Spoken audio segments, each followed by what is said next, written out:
You feel like this could be the end of things as you knew it, you know, of your town. We've worked our whole lives, and we're so close to where they say the golden years. It's like you can see the light, and then it all goes dark. Everybody says, I'm sorry, and everybody's sorry, and now it's time to go back to work.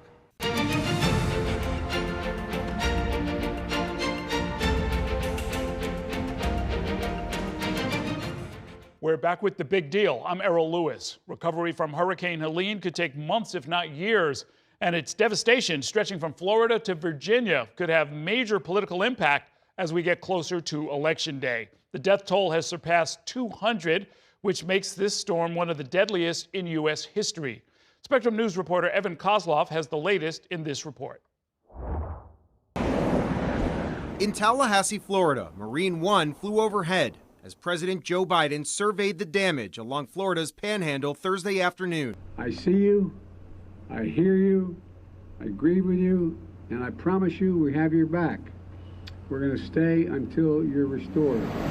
Biden's visit coming one day after he toured disaster areas in the Carolinas, where a massive cleanup is now underway. It's going to hit the pool though right here. The storm causing devastation across the region, wiping out homes and blocking roads. Authorities say at least 200 people have died, while others are still missing. The damage has been extreme. Secretary of Transportation Pete Buttigieg told Spectrum News that it will likely cost billions of dollars to help these communities. It is already clear to me that there is no way that we can fund these needs with the reserves that are currently in our emergency relief account. We just can't address this without some help from Congress.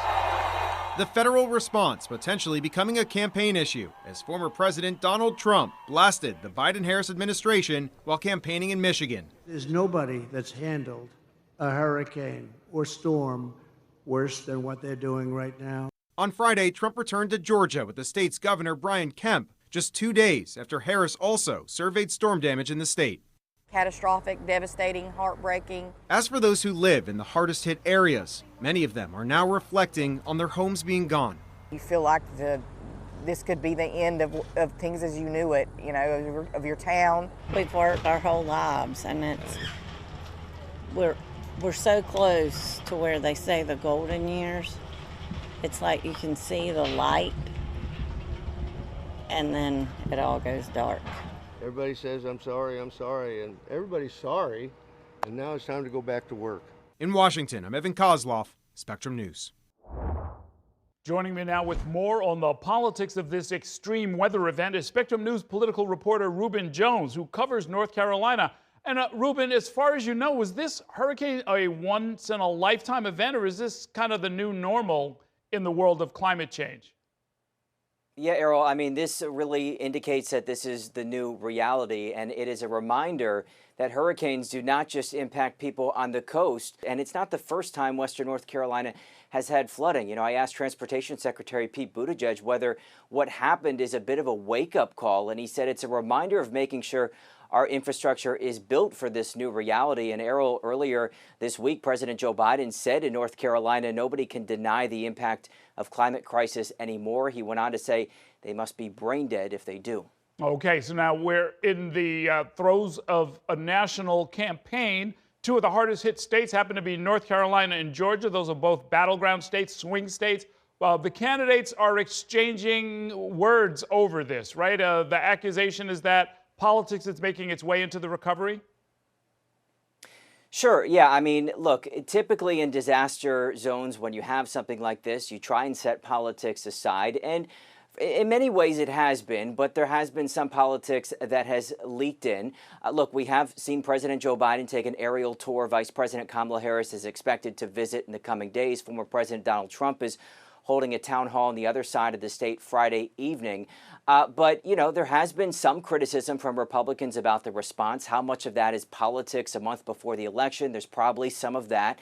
On the ground, people are mixed. but this is a very difficult situation. So how this impacts Harris or Trump in November is really sort of hard to know at this point. But Errol, to break down a few numbers for you, because I think these are interesting, according to the North Carolina State Board of Elections, the areas that were impacted, the designated Helene disaster area of North Carolina was 25 counties. The state has 100 counties. So this is about 17% of the voter registration pool in the state. Of those voters, 23% are Democrat, 38% are Republican, another 38% are unaffiliated. So the question is whether this could have any impact in November. Hard to know. Asheville is a very Democratic area in western North Carolina, but it's surrounded by a lot of Republicans. Okay, and then I guess the additional wrinkle is that the hurricane has upended early voting, right? What is the latest on that in those counties where there's been so much devastation? Yeah, I mean, Errol, you've got a number of county board of elections offices that are closed, and they are really in the process right now of assessing the condition of early voting sites. That is happening now.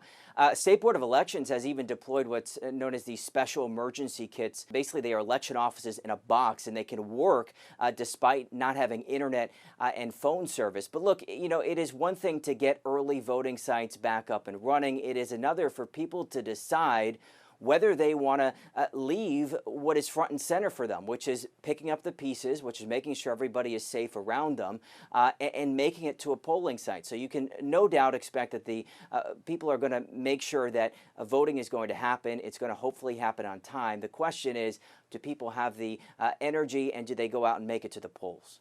All right, Reuben Jones, thank you very much for that.